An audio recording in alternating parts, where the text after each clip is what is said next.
If you don't change the way that you create goals, you'll never find the success you've been struggling to reach your entire life. But here's the truth. When it comes to goal setting, I've tried literally everything. Visualization, manifestation, vision boards, I mean, you name it. It wasn't till I was blessed to spend 7 months with a millionaire that I discovered how to set goals like the top 1%. Today, I'm going to share with you the 7 secrets that I've learned. Now, before I reveal the 7 secrets of the top 1%, we have to first define success. Now, I love the way that Earl Nightingale puts it. Success is the progressive realization of a worthy ideal. Or in other words, success involves continuously moving closer to achieve a worthwhile and meaningful objective. That brings us right into secret number 1, the idea that volume negates luck, meaning that the more you show up and do something, the more you'll get better at it. We're not wishing and hoping for luck and hopefully one day we'll get better at this thing, but the continual effort of striving and doing something and just putting in the reps, eventually you'll get good at it. The thing that you have to realize about this is you may become an expert on, hour number 1 or hour number 1,000. But you have to stay in there long enough to figure out if you're even good or not at something. And that was a big mistake early on in my career and with my goals and the things that I wanted to achieve, that I stopped too early. And so if you just hold steadfast that thought that if I just continue doing something long enough, then I'll have the success for it. Now, you almost have to become okay with looking goofy. It's kind of like starting off in the gym. When, you're at the gym, you're doing some chest press, or you're doing whatever you're doing, at first you look goofy and stupid. And if you were to care about what other people think about you, if you were to care even about your own thoughts and how people perceive you, then you'll stop doing it rather than saying, okay, no, this is day 1, but I wonder how I'm going to look on day 100. Now, secret number 2, the belief that it will happen no matter what. You have to have and find a deep confidence within yourself and a deep belief that you'll know this will happen and no matter what. Obviously, there's work that you have to put behind it, but just believing that it could happen puts you in a better place mentally. And that just goes on to say that you only think about things that serve you. So I made a video maybe out before or after this video, but essentially talks about your mind and how to overcome a weak mind.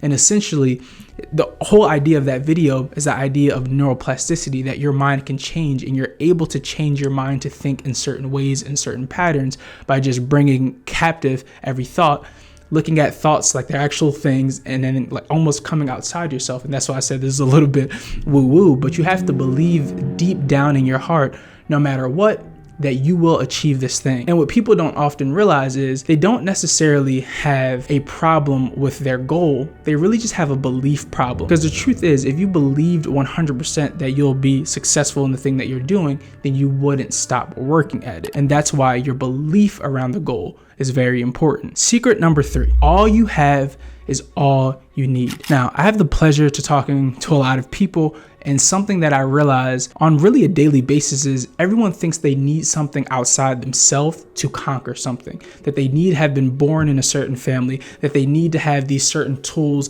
and all that stuff. Now, I'm not saying that stuff can't help you, of course, but the whole idea behind this is if you are waiting for something outside yourself to be the acting force on your life, you'll never achieve anything. And that's true along all forms of life. If you wait until you have the right gym outfits to go work out, if you wait until you have the best camera to make content, if you wait and wait and wait, then you'll be staying exactly where you are for the rest of your life. And so you have to understand and have this core belief. And again, it boils down to confidence in changing your mind that all I have is all I need. Now, again, I'm just like you. I have those same exact thoughts.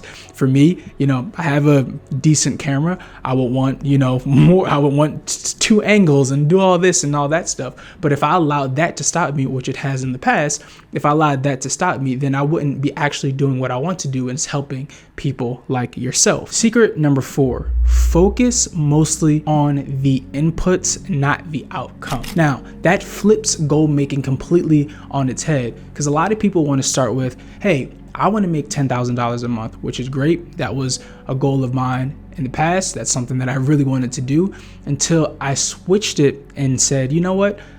I still have that goal of wanting to make, 10,000 a month, 20, 50, whatever, right? I still have that outcome goal, but I'm going to make sure that all of my goals are input based, because then that's something that I can control. Because you can't necessarily control, you know, if you will make that $10,000 a month. But for instance, the agency I used to run, I know if I hit up, you know, 10 people, then there's a percentage that, you know, I'll hear back from one, and from that one I could go on and so forth and so on. And so now you're boiling down your goals to actions, right? And that's the thing that's actually going to make you and allow you to actually achieve what you want to achieve. That's how you have to think about your goals. Stop making them outcome goals, but make them input goals. Because again, that puts it on you, and now you have the control to be able to step forward and do the things, because it really does make you face reality and allow you to come a little bit more accountable with yourself. And there's a quote in this song that I've been listening to recently, that it's a different kind of lie when you lie to yourself. And because when you start lying to yourself, then you start to create distrust in yourself. So you can't even trust yourself when you say something. And so one, that leads to how other people are going to believe you if you're selling something or trying to achieve something. And secondly, you know, it does create this cognitive dissonance within yourself, because you're saying one thing and doing another, and your brain won't be able to compute and truly reach the goals that you're trying to reach. And secret number 5, your L's don't define you. And you have to really understand this and believe this in your heart, because the moment that you allow an L or something that comes up define you, or even if you have a specific routine that you haven't been following, I can speak for this even for myself. Last couple of days I've been traveling on the airplane back and forth doing all this stuff, and my routine has been knocked out of whack. Now the old Amir would have been like, oh, I'm already 2 days away from my workout routine and my cold showers and doing all this stuff, so I might as well just call it all a wash. But as I get older, I understand that that's the dumbest thing that you can do. The best thing that you can do in a situation anytime you get knocked off course is just to jump right back on it, probably even more aggressive, to realign yourself back to where you want to be. And that takes time for you to understand how to do that.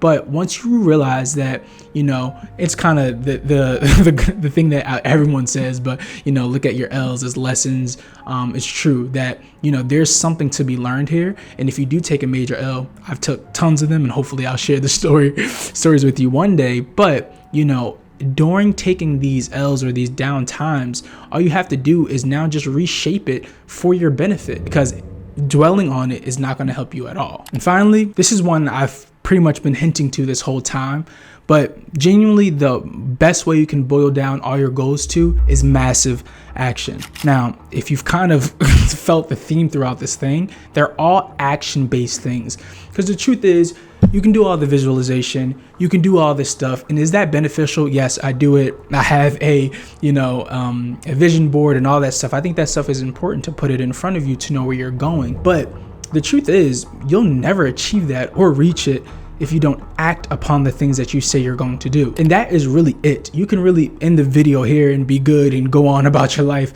and have success by just doing what you say you're going to do. Show up for yourself, and not only that, for others. Because the truth is, if you really do have that goal to hopefully retire your parents one day, get yourself that, you know, G-Wagon, XYZ, that's awesome. I have those goals as well, but they will never be achieved with mere talk. And again, all this comes down to what I said a moment ago about accountability. And again, accountability is really just getting your priorities straight and truly having ownership on the things that you do. Because again, if you do not do it, then you won't have what you want. And if you're okay with that, then, well, I guess we could end the video here. So just get that through your head. If you don't take action, you won't succeed. It's as simple as that. It's up to you to decide what path you want to go down. See you in the next one.